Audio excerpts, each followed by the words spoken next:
অপেক্ষা অপেক্ষা অপেক্ষা, শুধুই অপেক্ষা।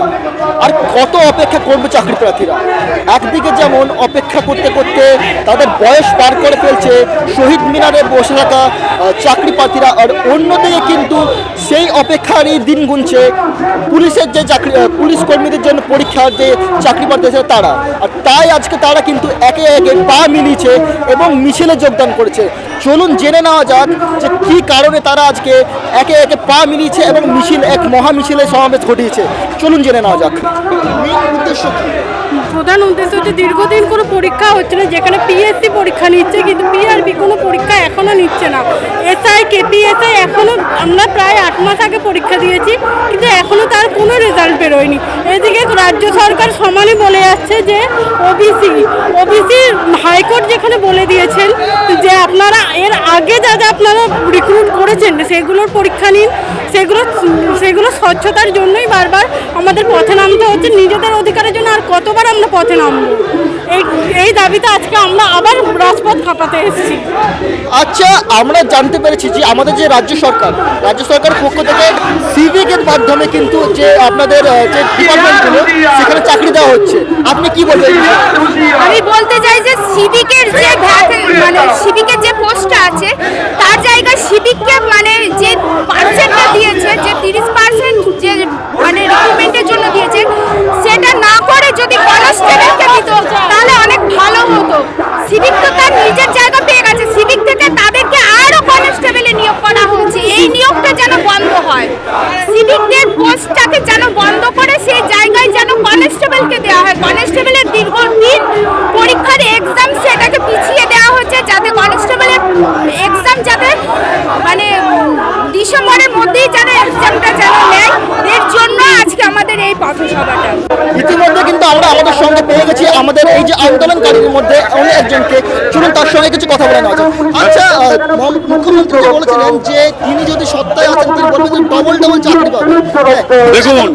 দেখুন আমাদের রাজ্য সরকার মুখ্যমন্ত্রী অনেকবার বলেছেন ডবল চাকরি দেওয়ার জন্য, কিন্তু দেখুন দিন দিন অনেক কমে যাচ্ছে।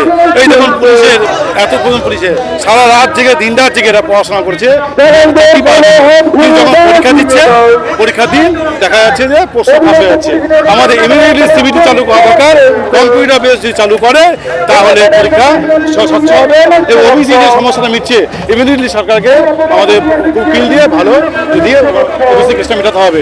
এবং দেখুন কেন আজকে দিনের পর দিন পুলিশ রিক্রুটমেন্টের জন্য করছে, দেখুন সেটা বললাম যে এখন আমাদের ইমিডিয়েট সিবিটি চালু করতে হবে। সিবিটি ওবিসি এবি যে কেসটা আছে সেটা মেটাতে হবে এবং স্বচ্ছভাবে পরীক্ষা নিতে হবে। এটার উদ্দেশ্য হলো যে পিআরবি ঠিক মতো কাজ করছে না, এটা অমঙ্গলের সূচনা। ওবিসি রিজার্ভেশন দিন দিন বাড়ছে, 77টা সব কমিউনিটিকে এক্সট্রা রিজার্ভেশন দেওয়া হয়েছে 2010-এর পর থেকে। হাইকোর্ট সেটাকে বাতিল করেছে, বাট সেটা আমাদের সিএম মানতে রাজি নয়। সেই কেসটাকে ঝুলিয়ে রেখেছে আর সিলেকশন প্রসেস আগাচ্ছে না। 77টা সাব কমিউনিটি তৈরি করা হয়েছে এক্সট্রা অসাংবিধানিক ভাবে। হাইকোর্ট তার জবাব চেয়েছে, আমাদের রাজ্য সরকার সেটা জবাব দিতে পারেনি। হাইকোর্ট ওবিসি মামলাকে ক্যান্সেল করে দিয়েছে। 77টা কমিউনিটিকে বাতিল করা হয়েছে ওবিসি থেকে, কিন্তু আমাদের রাজ্য সরকার সুপ্রিম কোর্টে কেস করে দিয়েছে আর কেসটাকে শুধু টানছে আর সিলেকশন প্রসেস আগাচ্ছে না। 10 লাখ কনস্টেবল তাহলে কি সরকার ঘুষের মাধ্যমে চাকরি দিচ্ছে? কি বলবেন? আমরা সরকারের প্রতি কিছু বলতে চাই না, আমাদের পুরোটাই হচ্ছে WBPRBর বিরুদ্ধে। সরকারকে নিয়ে আমাদের কোনো যায় আসে না। আজকে সরকার ভালো থাকুক, সরকার সুখে থাকুক। আমাদের আজকের দাবি WBPRBর আন্ডারে হয়তো কিছু হচ্ছে, সেটা আমরা চাই, আমরা সংশোধন চাই। আজকে আমি এখানে দালাল ছেড়েছি, আমরা জানি দালালরা 10 লাখ 20 লাখের বিরুদ্ধে তারা কোশ্চেন পেপার পাস করছে। এইটা চাই আমরা, এই দালাল চক্র ভাঙুক। আপনারা কিন্তু তাহলে দেখতে পাচ্ছেন যে কিভাবে যে পরীক্ষার্থীরা আছে যে তারা কিন্তু কিভাবে একে অপরের সাথে এগিয়ে চলেছে এবং তারা কিন্তু অবস্থান বিক্ষোভ করেছে, তারা প্রচন্ড উল্লাসের সাথে এগিয়ে চলেছে। আমরা কিছু পরীক্ষার্থীর সঙ্গে জেনে নেব তাদের বিষয়গুলো। আজকে বেরিয়েছে আপনাদের উদ্দেশ্য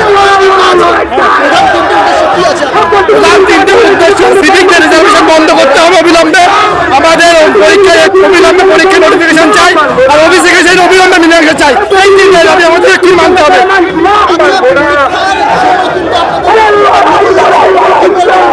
এই পেপার লিক হয়ে বিরুদ্ধে হচ্ছে, আমরা জানতে পারছি যে অনেক দালালদের হাত আছে, এই দালালকে পুরো বন্ধ করতে হবে। দালালরা এই লিক করছে এবং এই প্রতিটা কোশ্চেনে কিউআর কোড দিতে হবে। আর আমাদের যে সিবিটি হয় সেটা তো খুব ভালো হয়, অনলাইন পরীক্ষাটা খুব ভালো হয়, কোশ্চেন লিক হওয়ার গুরুত্ব অনেক কম থাকবে। আচ্ছা, যে সিভিল যে রিজার্ভেশন করা হচ্ছে, চাকরি না পেয়ে মানে পরীক্ষা না দিয়ে কিন্তু চাকরি পেয়ে যাচ্ছে, কি বলবেন এই বিষয়ে? এটা খুবই খারাপ বিষয়, কারণ আমরা এতদিন ধরে পরিশ্রম করছি, তারপরে কেউ যদি পরীক্ষা না দিয়ে চাকরি পেয়ে যায় আমাদের কাছে খুব খারাপ লাগে। স্বাধীনতার পর প্রথম কোনো মানে দেখছি মানে চাকরি পরীক্ষা না দিয়ে চাকরি পাচ্ছে। আপনাদের যে পরীক্ষা আগে কিন্তু প্রশ্ন করতে ফাঁস হয়ে যাচ্ছে, তার জন্য কিন্তু আপনাদের সমস্যা পড়ছে, কি বলবেন এই বিষয়ে? এই বিষয়ে গোটা সরকারের আইবি ইন্টেলিজেন্স পুরো ফেলিওর, পুরো গভর্নমেন্টের প্রশাসনের ফেলিওর এর জন্য দায়ী। এই ব্যর্থতা হচ্ছে একমাত্র প্রশাসন এর জন্য দায়ী। গোটা প্রশাসন পারে না একটা পরীক্ষাকে স্বচ্ছ ও সুন্দরভাবে নিয়োগ করতে। একটা প্রশাসন পারলে সব পারে, কিন্তু এই প্রশাসন চায় সব পরীক্ষায় এইভাবে দুর্নীতি হোক, প্রশ্ন ফাঁস হোক, কোর্টে কেস হোক, পরীক্ষাগুলো বন্ধ হয়ে যাক। প্রশাসন, ওয়েস্ট বেঙ্গল প্রশাসন টোটালি ব্যর্থ। নামতে হচ্ছে কেন? আজকে গোটা প্রশাসনের জন্য আজকে আমরা এই পথে নামছি। কেন ছাত্ররা রাস্তায় নামবে? এর জবাব দিতে হবে বর্তমান সরকার ও প্রশাসন এবং পিআরবিকে। কেন 8 মাস হয়ে গেল আমাদের নিয়োগ করা হচ্ছে না? আমাদের পরীক্ষার ডেট কেন দেয়া হচ্ছে না? শিয়ালদা থেকে যে মিছিল একটু একটু করে এগিয়ে এসেছিল, সেই মিছিল কিন্তু বর্তমানে অবস্থান করছে ওয়াই চ্যানেল মোড়ের ঠিক সামনে। এবং সেখানে অবস্থান বিক্ষোভ করে চলেছেন। দাবি যতদিন পর্যন্ত সিভিল ভলান্টিয়ার যে তার যে নিয়োগ, চাকরি কিন্তু নেওয়া হচ্ছে না, তাদের চাকরি কিন্তু বিভিন্ন দুর্নীতির শিকার হতে হচ্ছে, সেই নিয়োগ কিন্তু বন্ধ হতে হবে। এই নিয়োগ বা এই মানা হচ্ছে, তারা কিন্তু এই অবস্থান বিক্ষোভ করে চলবেন। এই দাবিতে কিন্তু তারা এখন পর্যন্ত এখানে বসে আছেন এবং বিভিন্ন যে স্লোগান আছে সেগুলো কিন্তু বলে চলেছে। দোলনের সাথে আমি আপনারা দেখছেন বিগ নিউজ। বিগ নিউজ, সবার আগে সবার সাথে।